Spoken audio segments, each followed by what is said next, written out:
Assalamualaikum everyone. I hope you all are doing well and staying safe at your homes. Today it is going to be second session of biology. In the last class we had discussed about the introduction of biology as a subject along with its importance, and we had started different branches of biology. Today we are going to continue with these branches along with their applications. So let's take a start. First of all, embryology.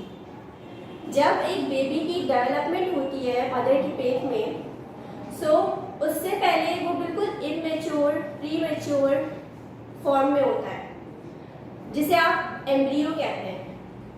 फिर उससे भी premature form जिसे आप zygote कहते हैं। ये वो branch of biology है जिसमें ज़ाइगोट से लेके पूरा का पूरा इंसान बनने तक जो भी चेंजेस आते हैं उस बेबी के बॉडी में, उस बेबी के स्ट्रक्चर में जितने भी चेंजेस आते हैं उन सब चीज़ों को आप एम्ब्रियोलॉजी की स्टडी के अंदर पढ़ते हैं। क्योंकि एक इंसान ऐसे ही डेवलप नहीं हो जाता।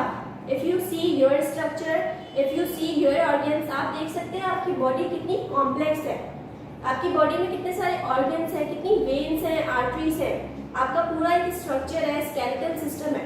तो जाहिर है it can not be made overnight, इसको बनने में टाइम लगता है और इसकी डेवलपमेंट का जितना भी सारा जो भी चेंजेस होते हैं, जो भी टाइम पीरियड होता है, उस सब को आप स्टडी करते हैं under this branch of embryology. Now another branch, taxonomy. जैसे इंग्लिश में आप पढ़ते हैं नाउन्स, नेमिंग वर्ड्स, और हम क्यों नेम्स देते हैं किसी को? To identify. बिल्कुल उसी तरह से मेडिकल साइंसेस में भी हर इंडिविजुअल को या डिफरेंट क्लासेस ऑफ इंडिविजुअल को उनकी सिमिलैरिटीज़ और उनकी डिससिमिलैरिटीज़ की बेसिस पे डिफ्रेंशिएट करके या एक ही कैटेगरी में रख के कुछ खास साइंटिफिक नेम्स दिए जाते हैं और उस साइंटिफिक नेमिंग के ओवरऑल प्रोसेस को या प्रोसीजर को हम टैक्सोनॉमी कहते हैं। फॉर एग्जाम्पल, इंसान, जितने भी इंसान हैं, इंसानों का बायोलॉजिकल नेम है होमो सैपियंस। अब इंसानों को हम होमो सैपियन क्यों कहते हैं? जितने भी इंसान, बच्चा हो गया, बूढ़ा हो गया, मेल हो गए, फीमेल्स हो गए, हर डिफरेंट कैटेगरी के हो गए, बट क्योंकि उनके कैरेक्टरिस्टिक्स सिमिलर हैं तो आप उन्हें एक ही कैटेगरी में रखते हैं, ह्यूमंस, और ह्यूमन बींग्स का मेडिकल नाम होमो सैपियंस रखते हैं। एक और एग्जाम्पल, रेनेटिग्रीना, फ्रॉग को कहा जाता है। फ्रॉग मेल भी हो सकता है, फीमेल भी हो सकता है, उसकी एज में डिफरेंसेस भी हो सकते हैं, बट क्योंकि वो एक ही स्पेशी है तो उसको आपने एक ही साइड पे रख के उसको रेनेटिग्रीना का नाम दे दिया। तो जब आप किसी को उसकी सिमिलैरिटीज या डिससिमिलैरिटीज की बुनियाद पे साइंटिफिक नेमिंग देते हैं ताकि उसे कैरेक्टराइज करके अंडरस्टैंड कर सकें, इस ब्रांच को आप टैक्सोनॉमी का नाम देते हैं और इसी ब्रांच के अंदर डिफरेंट स्पीशीज को, डिफरेंट ऑर्गेनिजम्स को उनके नेम्स दिए जाते हैं। Now genetics. I would talk about common example. एक फैमिली होती है, अक्सर कहते हैं ये तो पूरी फैमिली की आईज बहुत बड़ी हैं, इनकी तो पूरी फैमिली के हेयर्स बहुत अच्छे हैं, इनकी पूरी फैमिली जितने भी लोग होते हैं सब बहुत टॉलर हाइट के होते हैं, इनकी पूरी फैमिली की हाइट बहुत शॉर्टर होती है। Characteristics are similar. तो ये सिमिलैरिटीज क्यों होती हैं? छोटा सा बेबी पैदा होता है, दादी या पप्पू कहती है इसका नाम तो बब गया। क्यों आती है ये कैरेक्टरिस्टिक्स? एक पर्टिकुलर फैमिली का आई कलर सिमिलर होता है, कहाँ से आते हैं characteristics? These are all related to your genes. Inheritance का मतलब है आपके पेरेंट्स से या आपके एंसेस्टर से आपके अंदर जो भी कैरेक्टरिस्टिक्स ट्रांसफर होते हैं उसे आप इनहेरिटेंस कहते हैं। और ये इनहेरिटेंस के जितना भी ट्रांसमिशन का प्रोसेस है ये सब आप जेनेटिक्स के अंडर पढ़ते हैं। लोगों के डीएनए टेस्ट होते हैं, एक डेड बॉडी है पूरी जल चुकी है, लेकिन उसका डीएनए से आप पता लगा सकते हैं कि ये कौन है, आप उसे आइडेंटिफाई कर सकते हैं। एग्जाम्पल लीजिए, बिल्कुल करंट जो प्लेन क्रैश हुआ उसमें लोग जल गए, लेकिन उन्हें कैसे आइडेंटिफाई किया गया? डीएनए। तो ये जेनेटिक्स के अंदर ही कि आप सारी चीज़ें डीएनए वगैरह पढ़े होते हैं, कोड्स होते हैं खास किस्म के आपकी बॉडी में जो हर किसी के डिफरेंट होते हैं। जैसे हर किसी का मोबाइल नंबर है डिफरेंट है, बिल्कुल उसी तरह से कोड्स होते हैं, डिफरेंट होते हैं, इनमें डिफरेंस होता है, इन्हीं के अकॉर्डिंग आप आइडेंटिफाई कर सकते हैं एक इंडिविजुअल को, और ऐसे आप इन सब चीज़ों को आप जेनेटिक्स में पढ़ते हैं। Then palaeontology.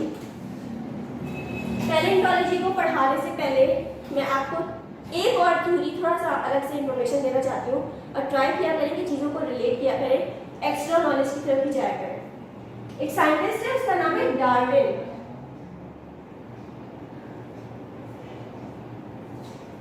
डार्विन ने थ्योरी दी थी, theory of evolution, Darwin's theory of evolution.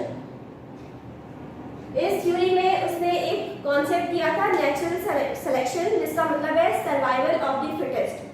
सो इस साइंटिस्ट के अकॉर्डिंग वो ऑर्गेनिजम्स जो कि अपने माहौल के हिसाब से अपने आप को ढाल लेते हैं, माहौल के हिसाब से अपने अंदर कुछ चेंजेस कर लेते हैं, वो सरवाइव कर जाते हैं, जिंदा रह जाते हैं, और जो नहीं अपने आप को माहौल के हिसाब से चेंज कर पाते वो मर जाते हैं। जैसे बहुत सारे ऐसे ऑर्गेनिजम्स हैं जो पहले पाए जाते थे, अब नहीं है। आप डायनासोर्स की एग्जांपल ले लो, डिफरेंट प्लांट्स हैं, तो वो प्लांट्स या वो एनिमल्स जो पहले पाए जाते थे लेकिन अब उनका वजूद खत्म हो चुका है, उनकी जो डेड रिमेन्स रह जाती हैं, किसी का ढांचा मिल गया, किसी के डेड लीव मिल गया, किसी का स्टेम मिल गया प्लांट का, तो मीन्स एनिमल्स या प्लांट्स के जो रिमेन्स होते हैं उन्हें आप फॉसिल्स कहते हैं, और इन फॉसिल्स की स्टडी को आप पैलेंटोलॉजी कहते हैं। ठीक है। Then biochemistry, chemical aspects in living organisms. आप जानते हैं आपकी बॉडी में डिफरेंट केमिकल्स मौजूद हैं। आपकी बॉडी के अंदर अगर आप डिटेल में देखें, it is all about something related to chemistry, chemicals. आप खाना खाते हैं, फूड ब्रेक होता है, जो भी है उसका जो फॉर्मूला है C6H12O6, ग्लूकोज की बात करूँ तो, स्टार्च की बात करूँ तो, कार्बन डाइऑक्साइड गैस, जो पानी पी रहे हैं H2O, all about chemicals.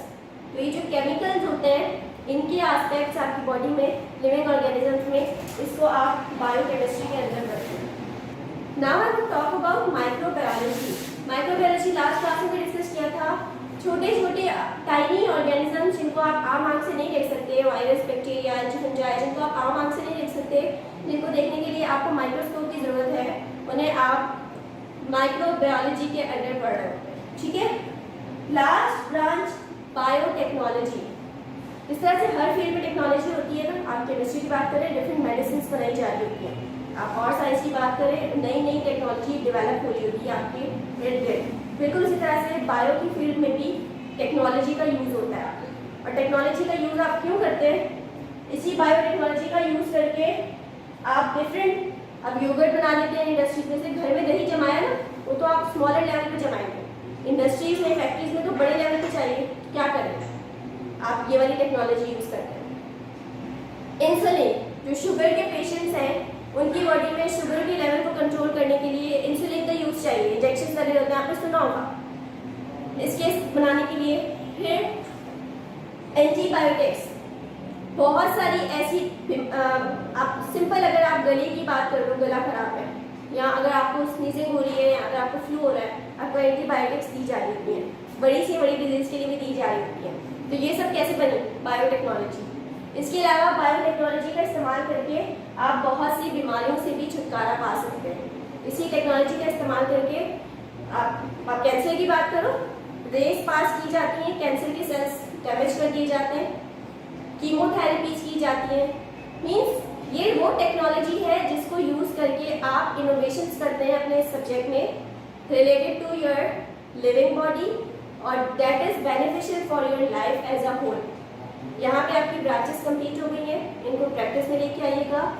By the name of each branch आपको पता हो जाना चाहिए कि इस ब्रांच में आप क्या पढ़ने वाले हैं और इसकी एप्लीकेशन क्या है। Take care, have a good time.